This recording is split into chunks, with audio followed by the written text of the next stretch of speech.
বাংলায় বিজেপির প্রথম ডাবল ইঞ্জিন সরকারের ক্যাবিনেট সম্প্রসারণ সম্পন্ন হয় সোমবার। লোকভবনে রাজ্যপাল আর.এন. রবির উপস্থিতিতে শপথ নেন নতুন ৩৫ জন মন্ত্রী। পূর্ণমন্ত্রী ও প্রতিমন্ত্রীরা কারা কোন দপ্তর পাবেন তা নিয়ে জল্পনা চলছিল। এরই মধ্যে সোমবার দুপুরে সাংবাদিক বৈঠক করেন মুখ্যমন্ত্রী শুভেন্দু অধিকারী, আর সেখানেই বড় ঘোষণা করে দেন রাজ্যের প্রশাসনিক প্রধান। অভিযোগ তোলেন লক্ষ্মীর ভাণ্ডারের টাকা ঢুকেছে একাধিক ভুয়ো অ্যাকাউন্টে। এই গুরুতর অভিযোগ তুলেই তদন্তে আরো সক্রিয় হওয়ার নির্দেশ দিয়ে দিলেন মুখ্যমন্ত্রী শুভেন্দু অধিকারী।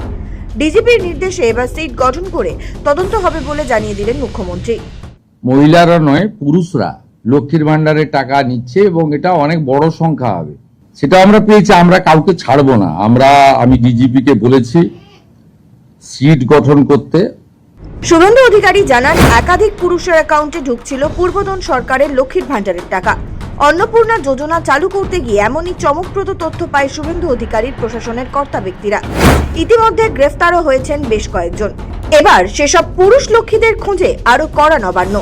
সিট গঠন করে তদন্তের নির্দেশ দিয়েছেন মুখ্যমন্ত্রী শুভেন্দু অধিকারী। তিনি জানিয়েছেন, এখনো পর্যন্ত 22টি এমন অ্যাকাউন্ট পাওয়া গিয়েছে যেখান থেকে পুরুষদের লক্ষ্মীর ভাণ্ডারের টাকা ঢুকছে। একটি অ্যাকাউন্ট রাকিবুলের, আরো 15টি মুস্তাফিজুর রহমান ও তার স্ত্রী তুহিনার, বাকি 6টি অ্যাকাউন্ট তারিকুল রহমানের। তার কথায় অন্তত 30 লক্ষ এমন ভুয়ো অ্যাকাউন্টে টাকা ঢুকেছে। 30 লক্ষ অ্যাকাউন্টে যদি 1500 টাকা করে ঢোকে তাহলে কত টাকা লুট হচ্ছে সেই হিসেবও দেন শুভেন্দু অধিকারী। সাফ হুঁশিয়ারি, কাউকে ছাড়া হবে না। আমি এর আগে ওই রাকিবুল শেখের কথা বলেছিলাম। এই কেসে অনেক বড় পর্দা ফাঁস হয়েছে। Baharampur PS case number 843/2026। এখানে এখনো পর্যন্ত 22টা ফলস অ্যাকাউন্ট পাওয়া গেছে।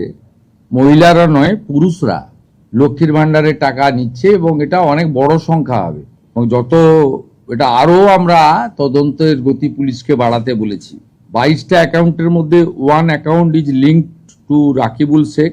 15টা অ্যাকাউন্ট পাওয়া গেছে মুস্তাফিজুর রহমান এবং তার স্ত্রী তুহিনা। এরা 15টা অ্যাকাউন্ট চালাচ্ছেন লক্ষ্মীর ভাণ্ডারে। 6টা অ্যাকাউন্ট পাওয়া গেছে তারিকুল রহমানের, এবং এই রাকিবুল, মুস্তাফিজুর, তারিকুলরা মিলে অন্তত 30 লক্ষ ফলস লক্ষ্মীর ভাণ্ডারের টাকা তুলছেন। 30 লক্ষ গুণিতক 1,500 টাকা করে যদি হিসাব করেন, কত হাজার কোটি টাকা আপনাদের জনগণের টাকা কিভাবে এরা লুট করেছে। এই লুটেরাদের পার্টি, এটা তার প্রমাণ। আমরা এদেরকে একেবারে গ্রাসরুট থেকে ক্র্যাকডাউন করব আইনের মাধ্যমে, সেটা আমরা পেয়েছি। আমরা কাউকে ছাড়বো না। আমি ডিজিপি কে বলেছি সিট গঠন করতে, এবং যেহেতু মানিটারি ডিফলকেশন আছে, মানি লন্ডারিং এও এদের কেসকে ট্রান্সফার করার জন্য আমরা ডাইরেকশন দিয়েছি। মুখ্যমন্ত্রীর দাবি, অন্নপূর্ণা যোজনাকে ঘিরে পরিকল্পিতভাবে বিভ্রান্তি ছড়ানোর চেষ্টা করা হচ্ছে।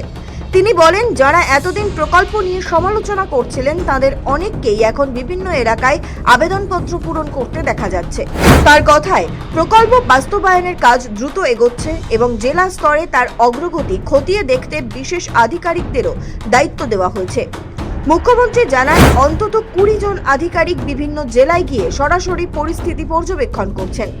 প্রশাসনের আশা, খুব শীঘ্রই বিপুল সংখ্যক উপভোক্তার ব্যাংক অ্যাকাউন্টে অর্থ পাঠানোর কাজ শুরু হবে।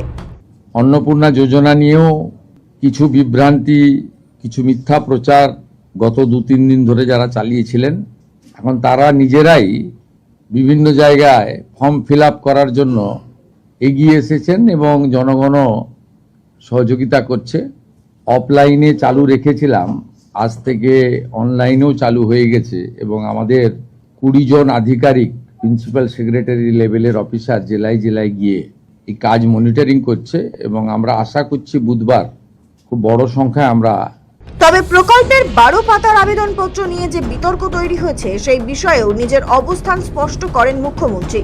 তার বক্তব্য, সরকার যখন আর্থিক সহায়তা দিচ্ছে তখন প্রকৃত উপভোক্তা নির্বাচন নিশ্চিত করতে কিছু তথ্য যাচাই করা স্বাভাবিক। যারা 12 পাতা, 16 পাতা, 18 পাতা করছেন, এই রিজেক্টেড, জনগণের দ্বারা রিজেক্টেড নেতা এবং তাদের দলের লোকেদের বলবো যে এই সংখ্যাটা কত হবে আমরা জানি না। অবৈধ অনুপ্রবেশকারীরা তো পাচ্ছেন, তার সাথে সাথে হাজার হাজার তৃণমূল কংগ্রেসের নেতা যারা মহিলা নন বা এই কর্মসূচির আওতায় আসেন না, তারা লক্ষ্মীর ভান্ডার লুট করেছেন, সেটা আমরা পেয়েছি। আমরা কাউকে ছাড়বো না। সরকারের মানে জনগণের 36,000 টাকা বছরে দেবে।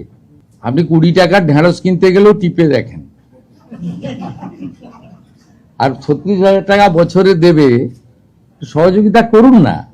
রাজ্যের অন্যতম বড় সামাজিক সুরক্ষা প্রকল্প হিসেবে অন্নপূর্ণা যোজনাকে তুলে ধরতে চাইছে শুভেন্দু অধিকারীর সরকার।